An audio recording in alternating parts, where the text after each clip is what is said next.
사진 및 자료 조사를 준비한 남승주입니다. 기획 및 제작을 맡은 김시현입니다. 네, 저는 발표를 맡은 이준섭입니다. 그러면 저희 팀은 화재에 대해서 조사를 했으므로 바로 진행을 해보도록 하겠습니다. 우선 화재란 불이 나는 재앙 또는 불로 인한 재앙을 의미합니다. 이러한 화재 같은 경우에는 여러 가지로 구분을 할 수 있는데 저희는 보통 가열물의 종류에 따라서 화재를 구분을 시킵니다. 우선 A급 화재는 일반 화재로 백색으로 표기를 하며 목재, 섬유, 고무류, 합성수지 등의 가열물이 탈 때 이를 A급 화재라고 합니다. B급 화재는 유류 화재라고 하며 황색으로 표기를 하고 인화성 액체 등 기름 성분인 것들의 화재를 B급 화재라고 합니다. C급 화재는 전기 화재로 청색으로 표기를 하며 통전 중인 전기 설비 및 기기의 화재를 C급 화재라고 합니다. D급 화재는 금속 화재로 무색으로 표기를 하며 알루미늄분, 마그네슘 등의 금속 가루 화재를 D급 화재라고 하고, 마지막으로 K급 화재는 주방 화재라고 하며 식물성유, 동물성유, 지방유 등을 취급하는 조리기구에서의 화재를 말합니다. 다음으로 여기 앞서 말씀드렸듯이 여러 가지 화재의 종류에 따라서 소화 방법도 각양각색일 텐데요. 이에 따라 기초가 되는 소화 이론에 대해서 저희는 조사를 해보았습니다. 우선 소화 방법 같은 경우에는 소화 방법의 분류는 아직까지 정해진 바는 없지만 대략 제거소화, 질식소화, 냉각소화, 억제소화 등으로 나누고 그 외에도 유화소화, 희석소화, 피복소화 등이 있습니다. 네, 우선 제거소화에 대해서 설명을 드릴 텐데요. 제거소화는 가열물을 차단시키거나 격리, 파괴, 소멸, 감량시키는 것으로 간단하게 말해서 가열물을 제거하는 소화 방법이라고 할 수 있습니다. 고체 가열물을 제거할 시에는 가열물을 화재 현장 밖으로 제거하는 방법을 선택하고, 액체나 기체 가열물을 제거할 때는 가연성 물질들을 누출시킨 용기나 밸브를 폐쇄하여 공급을 중단시킵니다. 전기 같은 경우에는 전원을 차단시키고, 수용성 액체 같은 경우에는 다량의 물로 농도를 연소 범위 이하로 낮춘 방법을 선택합니다. 네, 질식소화 같은 경우에는 산소의 양을 차단하거나 일반적으로 산소 양을 15% 이하로 감소하여 소화하는 것으로, 간단하게 말해서 산소 농도를 15% 이하로 만드는 소화라고 말할 수 있습니다. 이는 공기를 완전히 차단하여 산소 공급을 제한시키고 가열물의 농도를 희석시켜서 연소가스를 연소 범위 이하로 조정시킵니다. 또 유면에 물 분무를 방사해서 유화층을 형성시키는 게 질식소화입니다. 네, 냉각소화는 간단하게 말하면 온도를 낮춘다고 말할 수 있는데, 좀 더 자세하게 말하자면 가열물에 물 등을 뿌려서 발화점 이하로 냉각시키는 것으로 열의 공급은 점화 에너지를 의미하며 그 점화 에너지를 차단하는 작용을 말합니다. 물과 같은 증발 잔열이나 비열이 큰 물질을 사용하여 소화를 시킵니다. 네, 억제소화 같은 경우도 간단하게 라디칼 물질들을 제거하여 연소 반응을 억제하는 소화라고 할 수 있는데요. 이를 좀 더 복잡하게 설명을 해보자면 불에 의해 물질이 탈 때 화학적 연쇄 반응을 지속하게 하는 것은 유리기라고 합니다. 이 유리기를 자율 레디컬이라고 하며 이를 제거하면 곧 소화가 되는 것인데요. 즉 억제소화는 소화 약제를 먼저 뿌려서 가열물의 연쇄 반응에서 핵심적인 역할을 하는 레디컬을 저지하여 산소와 접촉되는 더 이상의 레디컬을 만들지 못하도록 한 화학적 소화 방법이라고 할 수 있습니다. 네, 다음으로는 손상 깊이에 따른 화상의 분류에 대해서 말씀을 드리겠습니다. 네, 우선 1도 화상 같은 경우에는 피부의 가장 겉면, 즉 표피층만 손상된 경우를 말합니다. 주로 직사광선에 오래 노출이 되었거나 뜨거운 물체에 순간적으로 접촉했을 때 생깁니다.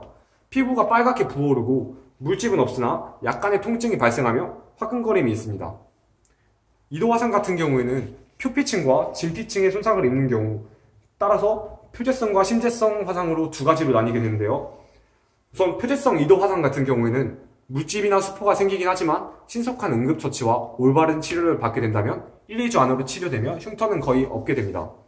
그리고 심재성 2도 화상 같은 경우에는 물집과 수포가 생기며 흉터 및 후유증이 나타날 확률이 아주 높고, 심할 경우에는 피부 이식 등의 수술을 해야 합니다.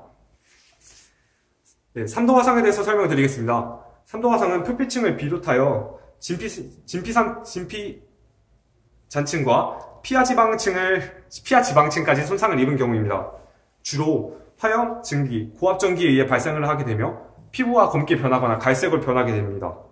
조직의 괴사가 정말 심해서 통증은 상당히 심한 편이지만 피부의 감각을 상실하여 통증은 별로 없다고 할 수 있습니다. 통증을 전달하는 말단신경이 파괴되어서 상처 주변으로 주로 통증이 발생하는 것이 일반적입니다. 다음으로는 화재의 성장 곡선에 대해서 말씀을 드리겠습니다. 네.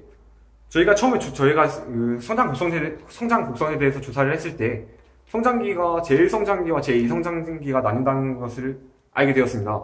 저희가 1학기 때 소강학개론에서 배웠을 때는 이렇게까지 구분을 하지 않았었는데요. 저희는 이번에 조사를 하게 됨으로써 이렇게 두 가지로 나눠보았습니다. 따라서 성장기가 저희가 배운 그래프는 이렇게 되는데 1성장기와 2성장기를 나누는 포인트를 찍자면 이렇게 기울기가 경사가 갑자기 심해지는 이 부분을 제1성장기와 제2성장기에 맞물리는 점이라고 할 수 있습니다. 네. 다시 본론으로 들어가서 제1성장기는 초기 점화 단계를 거치면서 크게 상승하지 않는 발화 단계로 백색 연기를 동반합니다. 제2성장기 같은 경우에는 이렇게 성장기에서 기울기가 심해지는 부분을 말하며 플래시 오버에 이르는 단계로 순간적으로 화염이 충만한 단계로서 계구부에서 세력이 강한 흑색 연기가 나타나게 됩니다. 이는 거의 중기 상태라고 할 수 있으며 중기는 최성기 직전으로서 플래시 오버 발생 시기에 해당되고 화재의 상황 변화가 가장 격렬하고 다양하다고 말할 수 있습니다. 여기서 1학기 때 배웠던 플래시 오버에 대해서 간단하게 정의를 다시 설명드리고자 합니다. 플래시 오버란 거의 밀폐된 공간에서 실내 화재가 발생할 때 천장으로 반사되는 복사열 때문에 바닥에 있는 실내의 모든 가연물들이 분해되어 다량의 가연성 가스를 방출하게 되는데 더불어 불이 전이 되어 실내 전체에 순간적으로 연소가 확대되는 현상을 플래시 오버라고 말합니다. 다시 최성기로 들어가면 최성기란 플래시 오버가 진행되고 연기의 양은 적어지며 화염이 충만하여 실내 온도가 최고조에 이른 상태를 말합니다. 그리고 감태기는 최성기 다음으로서 화재의 세력이 부분 소멸되고 연기의 발생도 거의 정지 단계라고 말할 수 있습니다. 다음으로 저희는 의정부 아파트 화재에 대해서 말씀을 드릴 건데요. 저희가 이 화재를 조사한 결과 이 화재에서 상당히 문제점이 많음을 저희는 확인할 수 있었습니다. 그 첫 번째로 스프링클러의 부재인데요. 원래 소방법상 11층 정도 고층 건물 말고는 스프링클러의 설치가 의무가 아니라고 합니다. 그래서 건물 건축 예산을 줄이기 위해 스프링클러를 설치 안 하는 것이 현실인데요. 스프링클러의 경우 설치를 하게 되면 초기 진화에 매우 효과적이라고 합니다. 그렇기 때문에 이번 의정부 사태에서도 스프링클러가 달려 있었다면 충분히 초기 진화가 가능했다는 이야기가 됩니다. 두 번째로 소방 도로가 좁았다는 점이 있습니다. 이런 이유는 도시형 생활주택을 공급하기 위하여 정부가 2009년부터 신속한 보급을 위해 규제를 완화하였기 때문인데요. 진입도로는 폭이 원래는 6m 쪽인데 4m로 줄었고 따라서 이번 화재에서 아파트 진입도로가 상당히 좁았기 때문에 소방차의 진입이 늦어졌던 문제가 있었습니다. 이런 사고에서는 시간이 정말 중요한데 그 시간을 규제 완화 때문에 허무하게 사라지게 만든 것입니다. 시민들의 말로는 소방차가 도착한 것은 신고 후 약 30분이 지난 후에나 도착했다고 합니다. 마지막으로 건물 간격이 상당히 좋았습니다. 기본적으로 건물 외벽을 도로나 주차장에서 2m 이상 떨어뜨려야 하는 규정과 조경시설을 30% 이상 둬야 한다는 규정도 상당히 완화가 되어서 옆에 건물로 불이 빠르게 옮겨붙어 더 큰 화재를 만들게 되었는데요. 그리고 가연성이 높은 건축물 외장재인 드라이비트가 쓰인 것도 이렇게 큰 불의 원인으로 꼽히고 있습니다.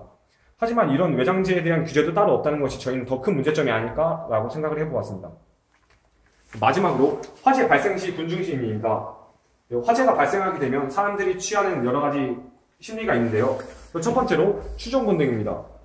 추종 본능은 처음으로 피난을 개시한 자의 행동을 뒤따르는 많은 군중들이 따른다는 본능이고, 퇴피 본능은 긴급 사태가 확인이 되면 반사적으로 그 사태가 발생한 지점에서 멀어지려고 하는 본능입니다. 좌회 본능은 오른손잡이의 경우 오른손과 발이 발달되어 있기 때문에 좌측을 보호받고자 어둠 속에서 보이는 시 진행 방향의 좌측 벽을 지지하는 본능이고, 왼손잡이의 경우는 이와 반대라고 생각을 하면 편하실 겁니다. 그리고 귀소 본능은 오던기를 따라 되돌아가려는 습성을 가진 되돌아가려는 본능입니다. 그리고 마지막으로 직원 본능은 본능적으로 밝은 빛을 찾아 외부로 피난하려는 습성을 띠는 본능입니다. 이외에도 가장 가까운 계단을 선택하여 그 계단을 따라가는 지근거리 선택성과 바라보기에 직선인 길을 피하는 직진성 등의 본능이 있었습니다. 여태까지 화재에 대한 조사를 마쳤습니다. 감사합니다.